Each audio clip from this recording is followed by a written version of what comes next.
Hello friends, exam study अड्डा YouTube channel में आपका बहुत बहुत स्वागत है। दोस्तों, अगर आप हमारे चैनल पर पहली बार विजिट कर रहे हैं तो लाइक बटन दबा करके वीडियो को लाइक कर दीजिए और लाल बटन नीचे होगा सब्सक्राइब बटन दबा करके चैनल को सब्सक्राइब कर दीजिए और साथ में बेल आइकन को भी प्रेस कर दीजिए और दोस्तों के बीच इस वीडियो को जरूर शेयर कीजिए। और दोस्तों, अगर यह वीडियो आप फेसबुक पेज पर अगर देख रहे हैं तो इस वीडियो को लाइक बटन दबा करके वीडियो को लाइक कर दीजिए तथा पेज को फॉलो भी कर लीजिए।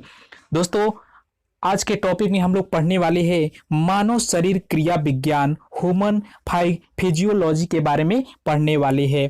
दोस्तों, इस वीडियो में हम लोग सिलेक्टेड क्वेश्चन को लिए हैं जो सभी एग्जाम में पूछे गए हैं, इसलिए यह बहुत ही मोस्ट इंपॉर्टेंट प्रश्न है। आप लास्ट तक हमारे साथ बने रहिएगा। दोस्तों, पहला प्रश्न है मनुष्य में कुल कितनी हड्डियां होती है। यह आपका बहुत मोस्ट इंपॉर्टेंट प्रश्न है। 1999 2012 में एसएससी में 2 बार प्रश्न पूछा जा चुका है।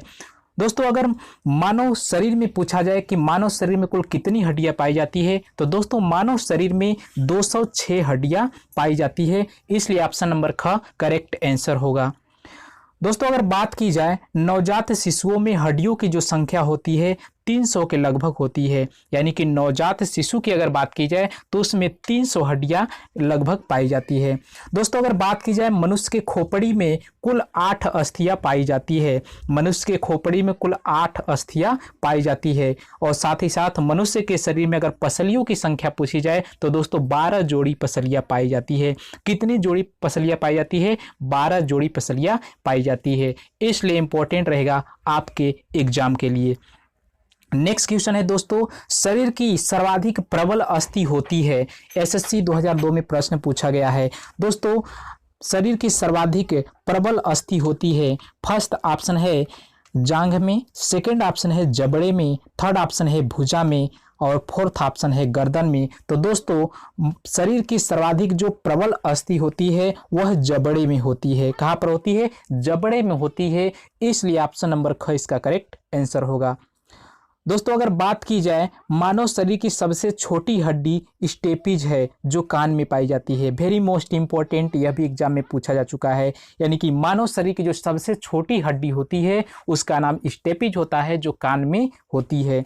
दोस्तों, अगर बात की जाए मानव शरीर की सबसे लंबी हड्डी फीमर जो जांघ में पाई जाती है, इसलिए इंपॉर्टेंट रहेगा आपके एग्जाम के लिए। दोस्तों, अगर बात की जाए टिबिया नामक जो हड्डी होती है यह मानव शरीर के टांग में पाई जाती है। कहाँ पर पाई जाती है? मानव शरीर के टांग में पाई जाती है। और एक बहुत ही महत्वपूर्ण और भी हड्डी होती है जिसका नाम है ह्यूमरस हड्डी। ह्यूमरस हड्डी ऊपरी भुजाओं में पाई जाती है। दोस्तों, यह जो भी इम्पॉर्टेंट पॉइंट्स है बहुत ही मोस्ट इम्पॉर्टेंट है एग्जाम की दृष्टि से, इसलिए इन सभी चीज़ों को याद रखिएगा। नेक्स्ट क्वेश्चन की तरफ चलते हैं। दोस्तों, नेक्स्ट क्वेश्चन है कि दांतों तथा हड्डियों में पाए जाने वाला तत्व है। तो दोस्तों, बात की जाए फर्स्ट ऑप्शन है पोटेशियम और कैल्शियम, सेकेंड ऑप्शन है कैल्शियम और मैग्नीशियम, थर्ड ऑप्शन है कैल्शियम और फास्फोरस, फोर्थ ऑप्शन है फास्फोरस और सल्फर। तो दोस्तों, दांतों और हड्डियों में पाए जाने वाला जो तत्व होता है कैल्शियम और फास्फोरस होता है, यानी कि दांतों में कैल्शियम पाया जाता है जबकि हड्डियों में फास्फोरस पाया जाता है, इसलिए ऑप्शन नंबर ग करेक्ट आंसर होगा। दोस्तों, अगर बात की जाए कि वृद्धावस्था में मनुष्य की जो हड्डियां होती है कमजोर हो जाती है, तो किसके कारण कमजोर हो जाती है? कैल्शियम की कमी हो जाती है, जिसके कारण वृद्धावस्था में मनुष्य की जो हड्डियां होती है कमजोर हो जाती है। दोस्तों, अगर बात की जाए कि अस्थि में कैल्शियम फास्फेट लवण सर्वाधिक मात्रा में पाई जाती है, यानी कि दोस्तों अगर बात की जाए कि अस्थि में सबसे अधिक सर्वाधिक मात्रा में कौन सी लवण पाई जाती है, तो कैल्शियम फास्फेट लवण पाई जाती है। दोस्तों, अगर बात की जाए कि अस्थियों और पेशियों, दोस्तों यहाँ पर अस्थियों रहेगा, अस्थियों और पेशियों को आपस में जोड़ने का कार्य टेंडन करता है। उसका क्या नाम होता है? टेंडन, जो अस्थियों और पेशियों को जोड़ने का काम करता है, इसलिए इसको भी याद रखिएगा। नेक्स्ट क्वेश्चन की तरफ चलते हैं। मनुष्य के जीवन काल में कितने दांत 2 बार विकसित होते हैं? वेरी मोस्ट इंपॉर्टेंट प्रश्न है, बीपीएससी 1994 में प्रश्न पूछा गया है। पहला ऑप्शन है 4, दूसरा ऑप्शन है 12, तीसरा ऑप्शन है 20, चौथा ऑप्शन है 28। तो दोस्तों मनुष्य के जो शरीर के जीवन काल में देखा जाए तो 20 दांत ऐसा होता है जो 2 बार उगता है, इसलिए ऑप्शन नंबर ग करेक्ट आंसर होगा। दोस्तों अगर बात की जाए कि बच्चों में सबसे पहले कृतंतक दांत आता है, कौन सा दांत आता है? कृतंतक दांत बच्चों में सबसे पहले आता है। लेकिन अगर दोस्तों बात की जाए वयस्क में सबसे जो अंतिम दांत होता है जिसे विजडम टूथ कहा जाता है, अर्थात उसको अक्ल की दांत कही जाती है। वयस्क का जो सबसे अंतिम दांत होता है उसे अक्ल की दांत या विजडम टूथ के नाम से जाना जाता है। दोस्तों बच्चों में अग्रचर्वक दांत नहीं पाए जाते हैं और चीड़ फाड़ करने वाला जो दांत होता है उसका नाम कैनिन होता है, यानी कि चीड़ फाड़ करने वाला जो दांत होता है दोस्तों उसका नाम कैनिन होता है, इसलिए याद रखिएगा। नेक्स्ट क्वेश्चन है दोस्तों, मानव शरीर में पाचन का अधिकांश भाग किस अंग में संपन्न होता है? बहुत ही मोस्ट इंपॉर्टेंट प्रश्न है जो यूपी पीसीएस 1991 और आरआरबी 2005 में पूछा गया है। फर्स्ट ऑप्शन है पेनक्रियाज, सेकेंड ऑप्शन है बड़ी आंत, थर्ड ऑप्शन है छोटी आंत, फोर्थ ऑप्शन है अमाशय। तो दोस्तों मानव शरीर में पाचन का जो अधिकांश भाग होता है यह छोटी आंत में संपन्न होता है। दोस्तों अगर बात की जाए कि मनुष्य में पाचन क्रिया कहाँ से प्रारंभ होती है, तो दोस्तों हम जानते हैं कि जैसे हम भोजन करते हैं तो हमारे मुख से पाचन क्रिया क्या होती है? प्रारंभ हो जाती है। और मानव की पाचन क्रिया, पाचन जो नली होती है उसकी लंबाई 32 फीट होती है। बहुत मोस्ट इंपॉर्टेंट, यह भी एग्जाम में पूछा जा चुका है। दोस्तों अगर बात की जाए कि मुख में जो मंड जिसे स्टार्च कहा जाता है, शर्करा का पाचन टाइलिन के द्वारा होता है, यानी कि मंड को ही स्टार्च कहा जाता है। उसका पाचन किसके द्वारा होता है? तो टाइलिन एंजाइम के द्वारा। किसके द्वारा? टाइलिन एंजाइम के द्वारा पाचन होता है। दोस्तों अगर बात की जाए कि मनुष्य में ग्रास नली की लंबाई कितनी होती है, तो दोस्तों 25 सेमी होती है, इसलिए इसको भी याद रखिएगा। दोस्तों और भी पॉइंट है कि छोटी आंत की लंबाई कितनी है, तो दोस्तों 6 से 7.5 मीटर होता है, इसलिए इसको भी याद रखिए, इंपॉर्टेंट रहेगा आपके एग्जाम के लिए।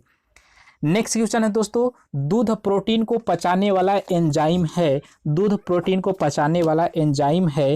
फर्स्ट ऑप्शन है पेप्सिन, सेकेंड ऑप्शन है ट्रिप्सिन, थर्ड ऑप्शन है रेनिन, फोर्थ ऑप्शन है यूरोप्सिन। तो दोस्तों दूध प्रोटीन को पचाने वाला जो एंजाइम होता है उसका नाम रेनिन होता है। बहुत मोस्ट इंपॉर्टेंट प्रश्न है, ऑप्शन नंबर ग करेक्ट आंसर होगा। दोस्तों अगर बात की जाए कि दूध में पाई जाने वाली प्रोटीन का क्या नाम होता है? केसीन प्रोटीन होता है। कौन सा प्रोटीन होता है? केसीन प्रोटीन होता है।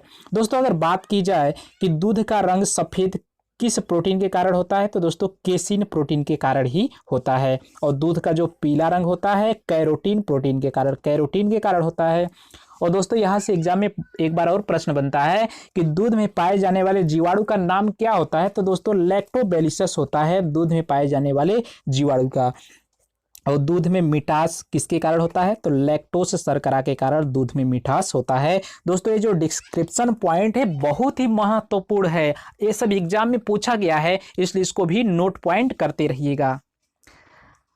नेक्स्ट क्वेश्चन की तरफ चलते हैं दोस्तों, लार में कौन सा एंजाइम पाया जाता है? आरआरबी 2003 में प्रश्न पूछा गया है। फर्स्ट ऑप्शन है रेनिन, सेकेंड ऑप्शन है टाइलिन, थर्ड ऑप्शन है टेनिन और फोर्थ ऑप्शन है रेजिन। तो दोस्तों लार में जो एंजाइम पाया जाता है उसका नाम होता है टाइलिन एंजाइम, इसलिए ऑप्शन नंबर ख करेक्ट आंसर होगा।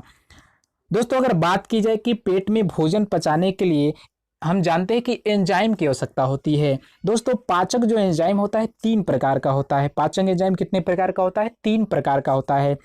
फर्स्ट होता है ट्रिप्सिन, सेकेंड होता है टाइलिन, थर्ड होता है लाइपेज। तो दोस्तों जो ट्रिप्सिन होता है प्रोटीन के पाचन में सहायता करता है। किसके पाचन में सहायता करता है? प्रोटीन के पाचन में सहायता करता है। और दोस्तों जो टाइलिन होता है कार्बोहाइड्रेट के पाचन में सहायता करता है। और जो लाइपेज होता है वसा के पाचन में सहायता करता है।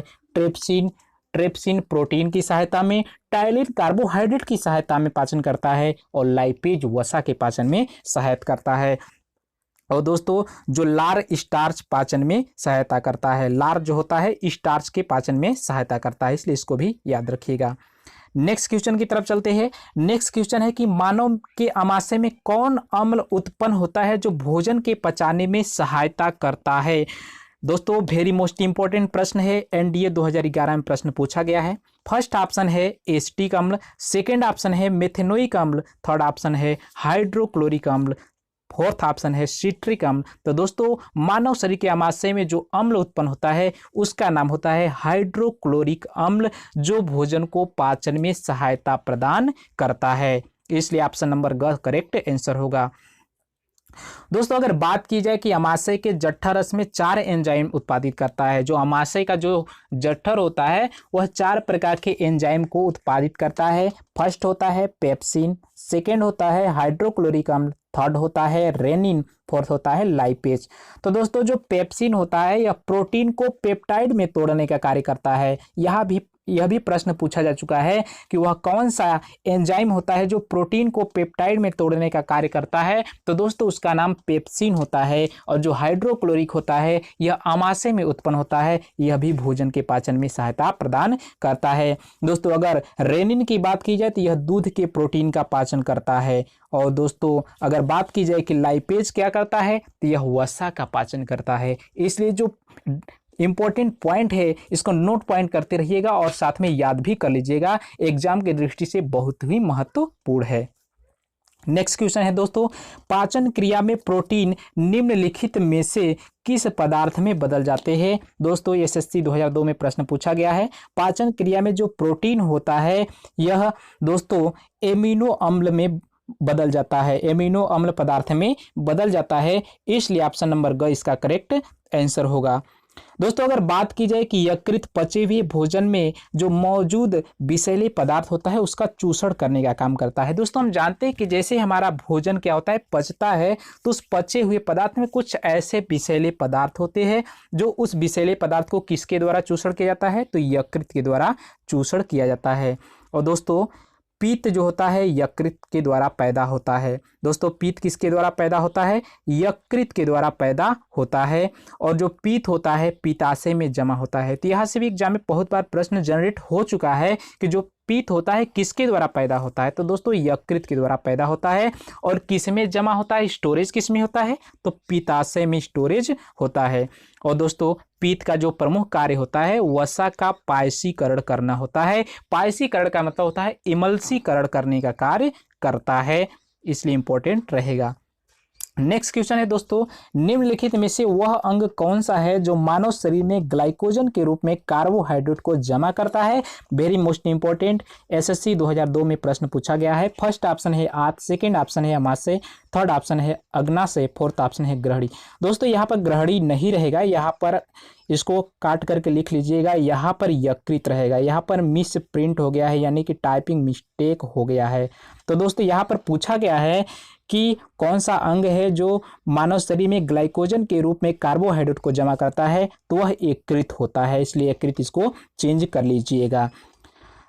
दोस्तों अगर बात की जाए यकृत हमारे शरीर की सबसे बड़ी ग्रंथि होती है। दोस्तों यहाँ से भी एग्जाम में बहुत बार प्रश्न पूछा जा चुका है कि हमारे शरीर की सबसे बड़ी ग्रंथि का क्या नाम होता है, तो दोस्तों यकृत होता है। और यकृत हमारे शरीर का सबसे बड़ा आंतरिक अंग होता है, यानी कि सबसे बड़ा जो आंतरिक अंग होता है उसका नाम यकृत होता है। और हमारे शरीर का सबसे बड़ा बाह्य अंग का नाम क्या होता है, त्वचा होता है। अगर आंतरिक अंग सबसे बड़ा पूछा जाए तो यकृत होगा, और सबसे बड़ा हमारे शरीर का अगर बाह्य अंग पूछा जाए तो त्वचा होगा। तो दोस्तों आज के वीडियो में बस इतना ही हम लोग पढ़े हैं, बहुत ही मोस्ट इंपॉर्टेंट प्रश्नों को इंक्लूड किए हैं। अगर यह वीडियो आपको अच्छी लगी हो तो इस वीडियो को लाइक बटन दबा करके लाइक कर दीजिए। और अगर दोस्त आप फेसबुक चैनल पर देख रहे हैं, फेसबुक पेज पर देख रहे हैं, तो वहाँ भी लाइक करके पेज को फॉलो कर लीजिए। अगर आप चैनल पर पहली बार विजिट कर रहे हैं तो लाल बटन का सब्सक्राइब बटन होगा, उसको दबा करके सब्सक्राइब कर लीजिए और साथ में बेल आइकन को भी प्रेस कर लीजिए, ताकि इसी प्रकार से जीके से रिलेटेड अपडेट मिलती रहे। दोस्तों अगर यह वीडियो आपको अच्छी लगी हो तो अपने दोस्तों के बीच इस वीडियो को जरूर शेयर करें। दोस्तों अगर इस वीडियो का पीडीएफ आपको लेना है तो हमारे टेलीग्राम चैनल पर जाकर के, जो एग्जाम स्टडी अड्डा के नाम से मिलेगा, वहां पर जाकर के आप पीडीएफ को प्राप्त कर सकते हैं। दोस्तों अगर यह वीडियो आपको अच्छा लगा हो तो कमेंट करके जरूर बताइएगा। दोस्तों फिर मिलेंगे एक नए वीडियो के साथ, तब तक के लिए धन्यवाद, थैंक यू।